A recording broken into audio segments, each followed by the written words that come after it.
अस्सलाम नाज़रीन, मैं हूं असद अली तूर। अपने प्रोग्राम असद तूर अनसेंसर्ड में आज दो बड़ी सिग्निफिकेंट मूव्स हुई हैं। एक तो सुप्रीम कोर्ट का जो प्रैक्टिस एंड प्रोसीजर एक्ट था जो पार्लियामेंट ने पास किया था, उसमें आज हुकूमत एक सदारती आर्डिनेंस के ज़रिए तरमीम लाई है और उन्होंने चीफ जस्टिस कादी फ़ैसा को मज़ीद एम्पावर किया है कि वो अपनी मर्ज़ी का तीसरा मेंबर उस कमेटी में शामिल करके मर्ज़ी का बेंच बना सकें, मर्ज़ी के केस लगा सकें और जो पहले आई है पहले पाइए की बुनियाद पर हो, यानी कि जो पहले जिसका हो चुका हो नंबर वो पहले फिक्स होगा। इस किस्म की उन्होंने की है। और इसके अलावा जो दूसरी है वो कौमी असम्बली से, आज कौमी असम्बली के सेक्रेटरीट से एक लिस्ट जारी हुई है पार्टी पोजीशंस की। उसमें उन्होंने 80 के 80 पीटीआई के अरकान को सुन्नी इत्तेहाद कौंसिल के अरकान ज़ाहिर किया है। यानी कि ये इतनी रिडिकुलस कोशिश है एक सुप्रीम कोर्ट के फ़ैसले को गैर मौसर करने की कि यकीन कीजिए आप सिर्फ हंस सकते हैं इस फ्रस्ट्रेशन पर और इस सबके पर। हमारे साथ हसनात मलिक मौजूद हैं, सुप्रीम कोर्ट के सीनियर सहाफ़ी हैं, मेरे फेवरेट जर्नलिस्ट हैं, अपना यूट्यूब चैनल भी करते हैं, बहुत लोडेड खबरें होती हैं। हसनात मलिक साहब, अब क्या आपको समझ आ रहा है कि कल फिर कमेटी का इजलास किस लिए नहीं हुआ था? क्या इस सदारती आर्डिनेंस का इंतज़ार हो रहा था? और क्या इसके बाद भी हम कह सकते हैं कि चीफ जस्टिस कादी फ़ैसा और ये हुकूमत सेम पेज पर नहीं है? देखें, ये तो बड़ा वाज़ेह है कि अनफॉर्चुनेट है। और कादी फ़ैसा साहब की एक जो वो सक्सेस उनके चाहने वाले जो समझते थे कि जो मेरिट पे बनती है वो ये है कि जो उन्होंने प्रैक्टिस एंड प्रोसीजर एक्ट चलाया और जमहूरियत के साथ उन्होंने कहा कि जी सुप्रीम कोर्ट को मैं चला रहा हूँ। गो कि उस पर भी एतराज़ आती थी कि एजेंडा जो है वो रजिस्ट्रार बनाता है, वो एजेंडा प्लेस किया जाता है जजेस के सामने कि जी ये चीज़ें हैं, उसमें इनपुट उन जजेस की कम होती थी या वो अब जो क्योंकि मसला 12 जुलाई के बाद हुआ है, कादी फ़ैसल साहब ने जो वो मंसूर जिस तरह के साथ मंसूर अली शाह साहब के हवाले से इक़दाम किए या मुनीब अख्तर साहब के हवाले से, और बज़ाहिर उन जजेस को भी समझ आ गई कि हुकूमत पूरा कोशिश कर रही है कि इस पूरे सिस्टम को, सुप्रीम कोर्ट को ख़त्म करने की। और ये जो जुडिशल पैकेज की बात हो रही है, ये जुडिशल पैकेज की आगाही कहीं ना कहीं से जजेस को पता चल गई थी, अब असेस हो रहा है।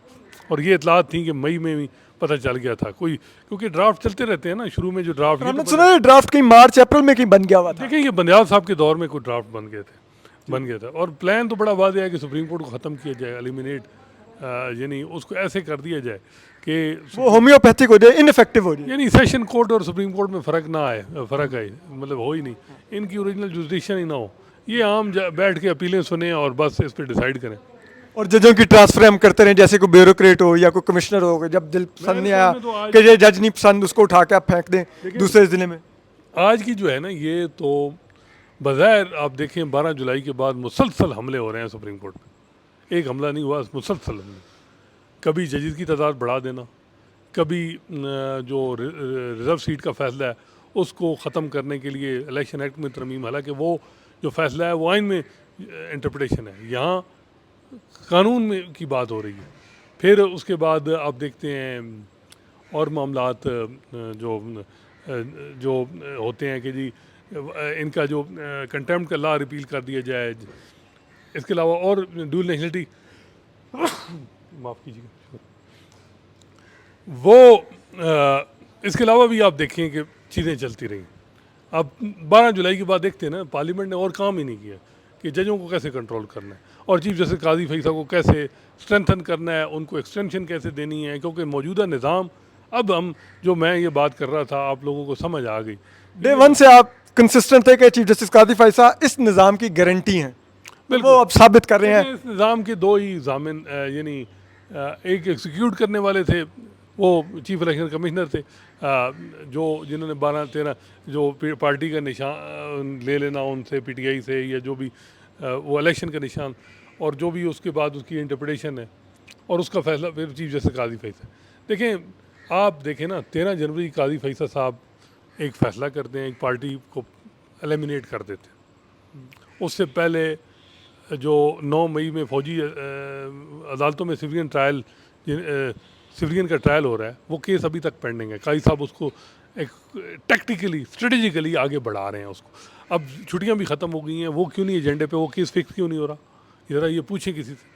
अच्छा, फिर जो है वो, क्योंकि ये अब बज़ाहिर ये लग रहा है कि ये प्लान क्या था, ये कंट्रोल जमहूरियत करनी थी, मुल्क में कंट्रोल जमहूरियत लानी है, क्योंकि फार्म 47 पे बड़े मामला है कि ये फार्म 47 वाले हैं, तो इनको ऐसे चलाना है कंट्रोल करके। और अब ये अदलिया को कंट्रोल करने का आखिरी, क्योंकि अदलिया कंट्रोल हो गई तो मीडिया भी कंट्रोल हो जाएगा, अदलिया कंट्रोल होगी तो सियासी जमातें भी कंट्रोल हो जाएंगी, पर्टिकुलर पीटीआई कंट्रोल हो जाएगी। तो अदलिया एक ऐसा यानी आखिरी इसको कंट्रोल करने की कोशिश है।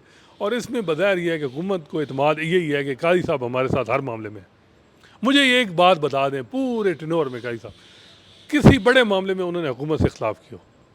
वो कमरे में किया हो तो मुझे नहीं पता, चैम्बर में, बाकी तो मुझे नहीं पता कि किस बेंच में बैठ के मुझे बताएं किसी मामले में किया हो।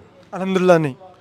तो 13 जनवरी जैसे मैंने बताया एक पार्टी को एलिमिनेट किया जाता है, प्रैक्टिकली वो पार्टी फिर भी 8 फरवरी में लोग खड़े हो जाते हैं, प्लान फेल, रिजर्व सीटें ले लो इनसे, रिजर्व सीटों पे काई साहब खामोश कि जी वो इंटरप्रटेशन ठीक नहीं है तो आप रिव्यू उठा दें, वो माल गनीमत मिल जाता है। इधर पैकेज पे बात करनी शुरू हो जाती है कि पैकेज में ये लाना है, ये ड्राफ्ट चेंज हो रहे हैं, चेंज हो रहे हैं, ये वो फिर मंसूर अली शाह जो हैं वो रिजर्व सीट में जो पेशावर हाई कोर्ट का सस्पेंड कर देते हैं, 78 MNAs को सस्पेंड कर देते हैं, वो प्लान ज़रा ख़राब हो जाता है।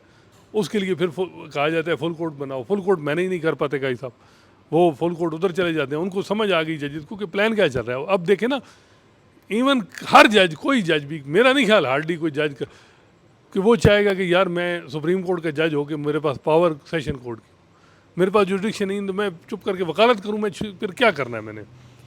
तो उसके बाद आप देखते हैं ट्रिब्यूनल थोड़े एक्टिव होते हैं, तो इस्लामाबाद में कहा जाता है कि एक हुकूमत ऑर्डीनेंस लेके कि जी रिटायर्ड जजेस को ट्रिब्यूनल का बनाया जाए। लाहौर हाई कोर्ट में मलिक शहजाद साहब इंडिपेंडेंट जजेस को ट्रिब्यूनल बनाते हैं, उस पर जजमेंट आता है लाहौर हाई कोर्ट का, वो ICA फाइल नहीं होती, काई साहब सस्पेंड कर दें, अगले हफ्ते केस भी लग रहा है वो। तो हर लिहाज से उन्होंने इस निज़ाम को कैसे आप देखें ना मजबूत किया।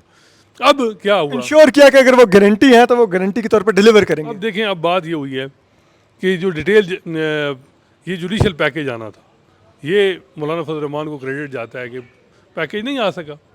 अब हुकूमत को बहुत बड़ी सुबकी हुई है, बहुत बड़ी फ्रस्ट्रेशन है, और अब ये हो रहा है कि जी कभी स्पीकर ख़त लिख रहा है और कहा जा रहा है कि जी वो रिज़र्व सीटें जो हैं वो हमें दी जाएँ जो माल गनीमत वाली हैं। इलेक्शन कमीशन जी अभी इनडिसाइसिव है, आगे चल रहा है। हालांकि मेरी इतला है कि उनको हुकूमती लीगल टीम ने इनिशियली 2 दिन पहले जो एडवाइस दी थी वो ये दी थी कि आप सीटें सुप्रीम कोर्ट की जजमेंट के मुताबिक PTI को दे दें। अब जानबूझ के पार्लियामेंट में नेशनल असम्बली उनको बजाय इलेक्शन कमीशन की तरफ से कुछ भी नहीं होता, उनको सुनिए इत्तेहाद कौंसिल के मेम्बरान डिक्लेयर कर देते हैं, मतलब फ्रस्ट्रेट करके जजेस को खा ना। और उसकी वजह यह है कि सुप्रीम कोर्ट तकसीम है, चीफ जस्टिस काजी फैसला जजेस के साथ नहीं है, वो अपने इंस्टीट्यूशन के साथ नहीं खड़े। मैं तो सीधी बात कहूँ, वो इंस्टीट्यूशन के साथ खड़े होते तो ये माजरा ना होता। इस वक्त जो हालात हैं ना इंस्टीट्यूशन के साथ, उसकी वजह ही, हम क्यों ब्लेम करें जी गवर्नमेंट को, हम क्यों ब्लेम करें इस्टेब्लिशमेंट को, जब आपके अपना हेड जो है इन हालात तक पहुँच गया है, जिस तरह वो चला रहा है, तो उस पर आप कैसे कह सकते हैं कि जी वो तो हर दौर में ही इस्टेब्लिशमेंट की ख्वाहिश रही है कि यार ये जो डिजोर पावर्स हैं इनको ख़त्म किया जाए, हर एग्जीक्यूटिव की पावर होगी कि अदलिया को कंट्रोल किया जाए, लेकिन उसको पाया तकमील पे पहुंचाने वाला कौन है? वो तो जब तक अंदर से ना आपके कोई मिला हो तो फिर तो कैसे हो तो सकता है? देखें ना, आप मुझे ये बताएं अब जो ये आर्डीनेंस की बात आप कर रहे हैं, आर्डीनेंस आपने पढ़ा होगा, कल की इसकी खबरें आनी शुरू होगी। मेरी हुकूमती लोग, सीनियर लोग, जो रेलेवेंट लोग, लॉ मिनिस्ट्री में भी, अटॉर्नी जनरल ऑफिस में भी, सबसे बात हुई, वो कहते हैं हमें तो पता ही नहीं, हमें तो पता ही नहीं है कि कोई आईनी मुसवदे की तरह उनको ये भी नहीं पता था कि कोई तरमीमी ऑर्डिनेंस आ रहा है। वो मुसवदा भी जुमे को उनको मिला। वो आईनी तरमीम का 26वीं आईनी तरमीम का, इसी तरह उनको इस सदारती ऑर्डिनेंस के मुसवदे का भी कोई इल्म नहीं पता। मैं आपको बताऊं, हमें क्या ज़रूरत है कि जी अगर एक मतलब आज सुबह तक हमने लॉ मिनिस्ट्री में रब्ता किया कि जी वो कहते हैं जी कोई चीज़ नहीं हो रही, कहाँ हो रही। मैंने कहा जी वो तो कैबिनेट से अप्रूव, यानी वो मिनिस्टर से अप्रूव हो गया है। सुबह सवेरे हमारे दोस्त ने रियाज 92 से, उनकी खबर है, फिर उन्होंने मुझे बताया कि जी वो बाकायदा सुबह कैबिनेट से अप्रूव होकर मामला सदर को चला गया। आप अंदाज़ा कीजिए असनात मलिक साहब का इंकशाफ कि जिस तरह 26वीं आईनी तरमीम का मुसवदा भी इनको किसी ने जुमे वाले दिन पकड़ाया था, इसी तरह आज सुबह तक लॉ मिनिस्ट्री को नहीं पता था कि कोई ऑर्डिनेंस आ रहा है। पता नहीं फिर कहाँ से बन के आते हैं और कहाँ से पास हो रहे हैं, आप समझ सकते हैं। बात ये भी हो सकती है ना कि हमसे छुपाया जाए, लेकिन छुपाने की वजह ये है ना कि छुपाने की वजह नहीं समझ आ रही कि भाई छुपाने की वजह होती कि टीवी पे चल रहे हैं तो वो भी कह देते। अच्छा, वो अब लॉ मिनिस्ट्री से तो हमें यही बताया जा रहा था कि जी ये हो गया, वो लॉ डिपार्टमेंट तो इतना आपने सुबह ट्वीट भी ये किया हुआ था। नहीं, मेरा कल का ट्वीट था, अच्छा सॉरी, कल का। कल का ट्वीट था कि जी शुक्र है कि मैंने वो लॉ डिपार्टमेंट के किसी बंदे का नाम नहीं लिखा, तो बड़ी एम्बेरसमेंट होती कि उसके लिए भी तो चले अभी फ़िलहाल तो ये है ना कि तो वो ये हुआ कि ये सारी चीज़ चल गई। मामला अब जो एक्ट बना, कल जो मीटिंग थी, मीटिंग में मेरी इत्तला के मुताबिक जजेस वेट कर रहे थे। उनको पता चला कि काई साहब तो 3 बजे चले गए हैं घर, और व्हाट्सएप पे अप्रूवल हो गई है उसकी रोस्टर की। नेक्स्ट वीक के जो रोस्टर है, बेंच रोस्टर, वो होटल वो, और उसमें ये हुआ कि जी ये बेंच होंगे, इसकी अप्रूवल दे दी, लेकिन जो एजेंडे पे चीज़ें थी वो नहीं। और क्योंकि वो काई साहब चले गए, और काई साहब ने फिर ख़बरें आईं उन्हीं सोर्सेज से जो अमूमन हमारी ख़बरों की तरदीद भी करते हैं, वो उन्होंने कहा कि जी काई साहब जुमे के लिए कहा कि मैं राज़ी हूँ, मैं तैयार हूँ मीटिंग के लिए। तो अब अंदाज़ा लगाएं कि वो क्यों तैयार थे, ताकि जुमा को ऑर्डिनेंस आ जाए और मैं ज़रा पावरफुल होकर कमेटी में अब बैठूं। मेरा ख्याल है वो मीटिंग बुला भी लेंगे, नॉमिनेटेड जज में भी या अफरीदी साहब को बुला लेंगे। मुझे ये बताएं, सुप्रीम कोर्ट को कभी देखा है पूरी दुनिया में कहीं आर्डीनेंस के जरिए रेगुलेट किया गया? पाकिस्तान में हो रहा है यार, क्या करें इस नाते। सुप्रीम कोर्ट को आर्डीनेंस के जरिए, और वजह यह है कि जी एक फ़र्द को आपने सिस्टम की बचाने के लिए रखना है, उसको स्ट्रेंथन करना है, उसकी ईगो मसाज, उसको, ताकि मुनीब अख्तर साहब को कमेटी से निकाल के काई साहब ने पूरे बदले ले लिए। जो कुछ उनके काई साहब से ज़्यादा ज़्यादतियाँ होती नहीं, हमने उस वक्त भी उनके साथ खड़े थे। आज वो कहते रहे ना कि जी पैसे लेके, तो उस वक्त काई साहब हमें देते थे पैसे। आज वो मतलब है कि हमें मे भी मुनीब साहब पैसे देते होंगे या मंसूर अली हम शाह। तो बिकाऊ लोग हैं, पहले काजी साहब से पैसे लेते रहे, अब मुनीब साहब से लेते होंगे, कभी हम मलिक रियाज से लेते हैं, कभी हम मुनाज वालों से लेते हैं, कभी मुझे या मंसूर अली साहब ने कोई किताब मतलब ऑब्लाइज करने के लिए नहीं दी, हाँ इन्होंने तो कभी हमें कोई डायरी भी नहीं दी, कभी कोई कप भी नहीं दिया, नाम लिखा हुआ कोई चैन भी नहीं दिया मुझे। ओए होए यार, ये वाकई नहीं हमें दिया। हाँ, नहीं दिया, लेकिन ये है कि वो मिले हमें, वो चीज़ें मिली। वो पता नहीं कौन से जज देते थे, वो उनको मालूम है। अच्छा, वो ठीक है। उसके बाद ये होता है कि मुनीब अख्तर साहब से आज बदला ले लिया गया, बज़ाहिर ये लगता है कि बदला लिया है। और मुनीब अख्तर साहब ने भी जब बंदयाल साहब के और एजाज़ुल हसन के साथ दौर में काई साहब के साथ जो होता था, हम तो उस वक्त भी उनको कहते थे कि इनके साथ ज़्यादती हो रही है। और अब उन्होंने आज ये किया कि मुनीब साहब इज़ आउट। अब मुनीब साहब, काई साहब की डिस्क्रिशन है कि बुला लो जी मुनीब साहब में मीटिंग है, तो वो आ जाएंगे। नहीं है जी फलां को बुला लो, जी फलां को बुला लो, ये डिस्क्रिशन अब चीफ जस्टिस। काई साहब अब प्रैक्टिकली मास्टर ऑफ रोस्टर बन चुके, मास्टर ऑफ रोस्टर, जो कहते हैं ना, ये टर्म कहाँ, जिस लफ्ज़ से बड़ा चिढ़ते थे वो। और अब ये है कि वो चीज़ें चलेंगी इसी तरह ही, क्योंकि 1 महीना जो मुझे में लग रहा है कि जजों को कबूज करना है, अगर आपने कंट्रोल करना है जुडिस सुप्रीम कोर्ट को, तो चीफ जस्टिस को एम्पावर करना है। माजी में यही होता था ना, कि माजी में यही होता है कि एक चीफ जस्टिस आपके साथ है, जिस तरह गुलजार साहब, बंदयाल साहब, या जो भी हुकूमतों में साकिब निसार, तो पूरी सुप्रीम कोर्ट कंट्रोल होती थी, लाइक माइंडेड के बेंच बनते थे। काई साहब ने अपनी तरफ से क्रेडिट लिया, लेकिन वो तबाही बन गई उस क्रेडिट कि उसकी वजह से वो बेंच वो उस तरह वो अपने एजेंडे को पाया तकमील नहीं पहुँचा सकते थे। वो जो चाह रहे थे कि जी मैंने ये निज़ाम 63A में ये बेंच बनाना है, रिव्यू जल्दी लगाना है, वो 12 जुलाई वाला, वो काम नहीं हो पा रहे थे कि कमेटी में उनको मिनार्टी में चले जाते थे। तो अब ये है कि हुकूमत ने उनको इतना स्ट्रेंथन कर दिया अपने लाइक माइंडेड चीफ जस्टिस को। लाइक माइंडेड इस वजह से कि हम बंदयाल साहब को भी लाइक माइंडेड कहते थे पीटीआई का, तो काई साहब लाइक माइंडेड है, क्योंकि मुझे तो याद नहीं पड़ रहा कि किसी स्ट्रेटेजिकल मामले में उन्होंने हुकूमत के साथ बल्कि फैसिलिटेट किया हुकूमत को। नवाज शरीफ साहब को इलेक्शन से पहले तायाद नैली ख़त्म किसने की? इमरान जस्टिस काजी फैज साहब ने, और आउट ऑफ वे वो केस टेकअप किया, किसी और केस के अंदर चल रही थी। एक तरफ आपने जनवरी 13 में एक जमात के पाँव बांधे, हाथ बांधे, दूसरी तरफ नवाज शरीफ साहब को जी मियाँ साहब हाजिर तो तायात ख़त्म। उसमें खैर मंसूर अली शाह और ये सारा में वो भी ज़्यादती थी, हम उस वक्त भी कहते थे तायात नैली वाली जजमेंट गलत है।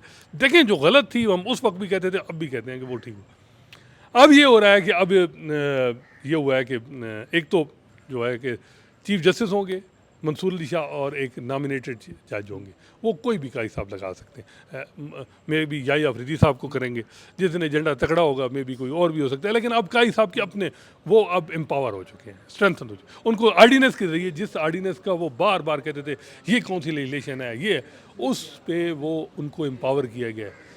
अल्लाह की शान देखें, जिस आर्डीनेंस को वो हर वक्त सवाल करते थे, उसी आर्डीनेंस ने आज उनको इतना स्ट्रेंथन कर दिया है कि मुनीब साहब जो उनके 4 साल से उनको जो तंग हर मामले में जो भी कि वो उन्होंने भी कोई कसर नहीं, खैर मुनीर साहब नहीं छोड़ी, तो आज उनको जवाब मिल गया कि देखें वो कहते हैं democracy is the best revenge, ordinance is the best revenge.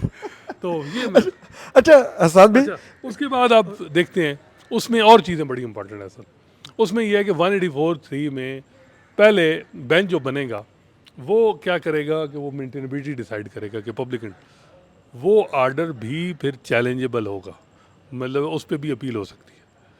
फिर एक और ये है कि जी फर्स्ट कम फर्स्ट, अगर कोई केस मैनेजमेंट की पॉलिसी नहीं है, ये तो इंटरनल मामला है, उस वो फिर ये है कि जो पहले मामला केस पहले पेंडिंग है वो पहले डिसाइड होगा, बाद में जो बाद में आया वो बाद में होगा, ये भी हो गया। फिर ये है कि जी ट्रांसक्रिप्ट अवेलेबल होगी, वो तो ठीक है, ये वो चीज़ें हैं जो खुद का हिसाब कर सकते, फुल कोर्ट की मीटिंग बुला लेते। तो केसेस की फिक्सेशन ही फिर वो इधर प्रेसिडेंसी से करवा लें। लेकिन बात यह है कि अगर काई साहब में मजबूती होती ना, वो सुप्रीम कोर्ट में मेजॉरिटी होती, तो वो रूल्स में तब्दील करके करते। इसका मतलब है काई साहब मिनॉरिटी में है सुप्रीम कोर्ट में, और हुकूमत की सपोर्ट उनको चाहिए उनको स्ट्रेंथन करने के लिए।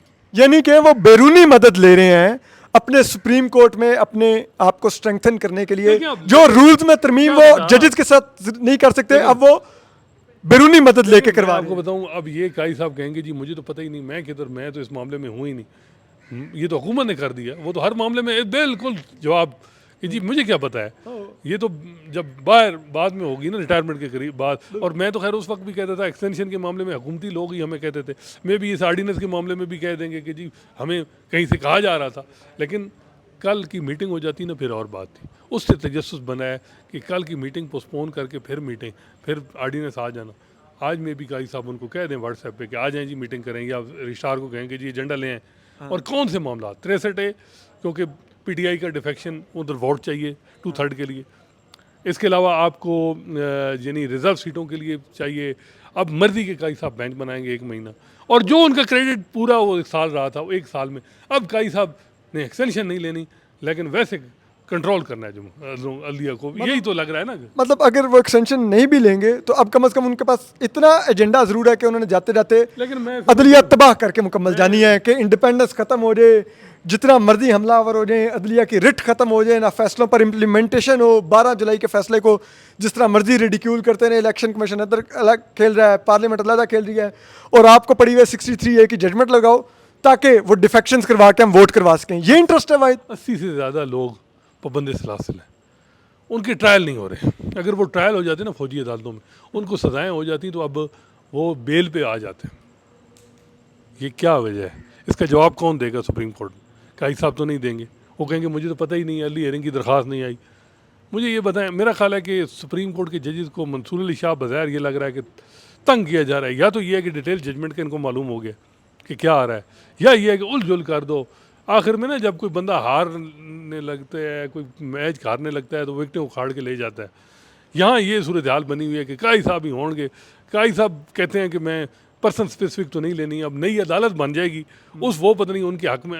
लेकिन एक जो उनके लिए चैलेंज है, ना उनको वकील मान रहे हैं कि जी रिटायरमेंट एज बढ़ाई जाए, ना पीपल्स पार्टी मान रही है, ना JUI मान रही है। अब काई साहब के लिए कोई आउट ऑफ द वे जाके उनको उनकी एज 68 साल करनी होगी, या उन दूसरे इन जिनके मैं नाम लिए वकीलों के, पाकिस्तान पीपल्स पार्टी, JUI, इनको फिर कन्विंस किया जाएगा कि नहीं, निज़ाम की गारंटी के लिए फिर काई साहब ही हों, अदरवाइज कोई नहीं। देखें 3 दिन पहले मैंने हुकूमत के अंदर एक तबके ने कहा कि ये लाइबिलिटी हैं काई साहब, अपने इंटरनल मामला जजेस के साथ इनके ठीक नहीं है, हर जगह इनके 10 दिन एक जज इकट्ठा हो जाए तो उसके साथ पंगे हो जाते हैं शुरू। तो बेहतर है कि हमें आगे जाना चाहिए, हमें चीफ जस्टिस मंसूर अली शाह का नोटिफिकेशन करना चाहिए। लेकिन मुझे लग रहा है कि उसके लिए कोई कंडीशन चाहिए होगी। मंसूर अली शाह भी बज़ाहिर ये लग रहा है कि वो भी पीछे नहीं हट रहा है कि जो करना है कर दें, जो करना है कर दें, तबाह होगा इदारा, जो भी होगा हो रहा है ना, तो होने दें। वो कह रहे हैं मैं कंप्रोमाइज नहीं करूँगा। नहीं कंप्रोमाइज़, देखें वो ये टाइम 25 तक वो करते रहेंगे, जो भी करना है इनको अब तक कम से कम कंप्रोमाइज उन्होंने किया, वरना ये इकदाम ना हो रहे थे। मंसूर अली शाह अगर इस तनख्वाह इस मामले पे जिस तरह काई साहब चला रहे हैं अदालत, 1 मिनट न लगाती, नोटिफिकेशन भी हो जाता, सब कुछ हो जाता। इससे बड़ा क्लियर हो गया कि अगर वो भी सिस्टम की गारंटी बनने की गारंटी देते तो। बिल्कुल बिल्कुल बिल्कुल बज़ाहिर ये लग रहा है कि वो नहीं चाह रहे।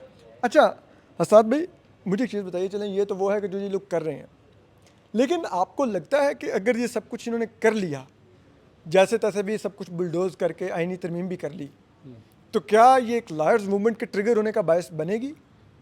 मेरा ख्याल है कि लायर्स मूवमेंट तो आज शुरू हो रही है। डीएचए के साथ मिलकर सुप्रीम कोर्ट बार का आज जो है वो क्रेनें पहुंच चुकी हैं। वहाँ जो वकला हाउसिंग सोसाइटी है उसका इफ्तिताह शुरू हो गया। तो वकला तहरीक जो है शुरू हो गई है। वकील डीएचए की सरपरस्ती में। वकील कुछ इस तरह भी खुश हैं कि भाई यार खाली क्रेन पहुंचने पे जगह पे वो निज़ाम जो शुरू है कि जो प्लाट की कीमत है वो 10 लाख रुपए बढ़ गई है, 5 से 10 लाख के दरमियान। तो मेरा ख्याल है चीज़ें वेल मैनेज हैं। अब किसी लेकिन ये सस्टेनेबल चीज़ें नहीं रहेंगी। लेकिन फ़िलहाल तो चीज़ें कंट्रोल है। वकीलों का मेरे ख्याल में एक तबका जो चाह रहा है, ना वो पाकिस्तान बार काउंसिल में मेजॉरिटी में, ना सुप्रीम कोर्ट बार में मेजॉरिटी। जो वकील हैं जो पढ़े, जिनका ज़्यादा जो हम देखते हैं कि उनकी आवाज़ें आ रही हैं, जो क्रेडिबल वॉइसेस हैं।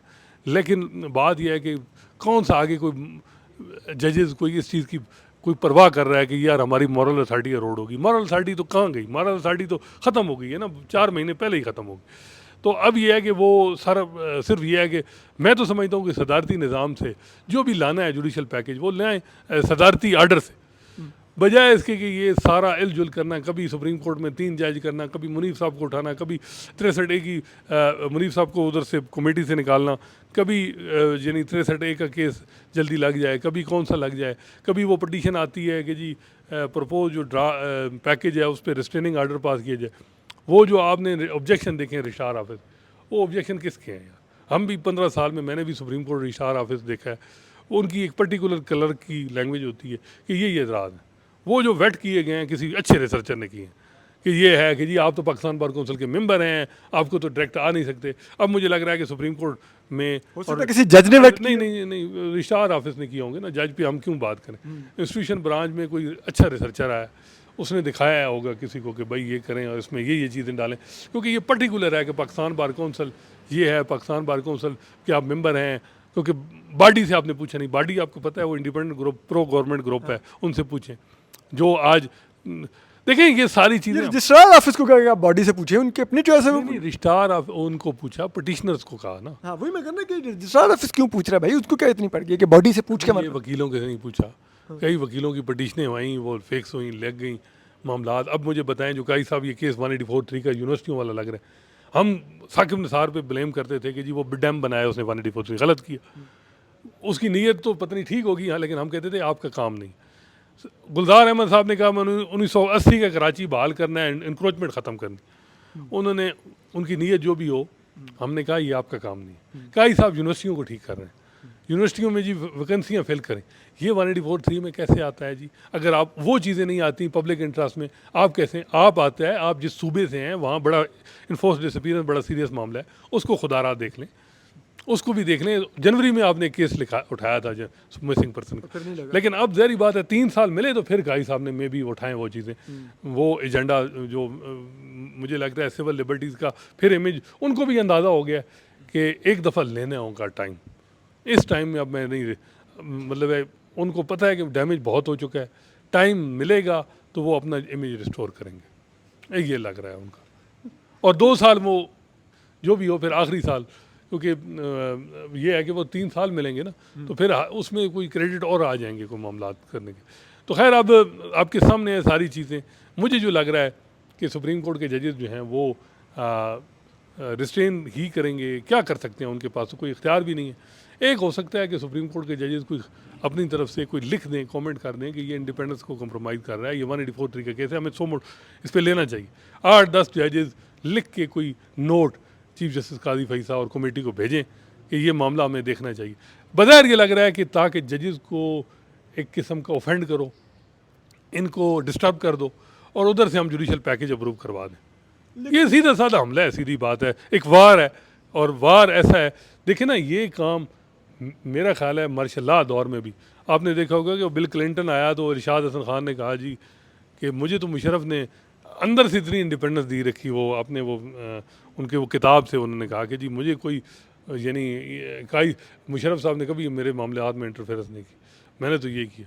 तो बात ये है चीफ जब वैसे ही बंदा एक चीफ जस्टिस जो इरशाद हसन खान को पता हो कि यार मुशर्रफ साहब ये चाह रहे हैं, तो उन्हें ज़रूरत क्या है कि वो इंटरफेरेंस वो मूड देख के चाहिए। तो अब इस वक्त अब मैं क्या कहूँ। लेकिन उस्ताद भाई आखिर में कि अगर आप ये सब कुछ कर रहे हैं आप, तो अभी भी एक ट्रिप का पत्ता तो बाकी है, तफसीली फ़ैसला। अगर उसके अंदर कोई 3-4 पैराग्राफ आ गए तो फिर क्या होगा? देखें उसमें तो बहुत कुछ आ सकता है। अगर जंग है तो जंग है। कल मैंने एक वकील साहब सीनियर हैं उनसे पूछा, मैंने कहा जी क्या हो सकता है?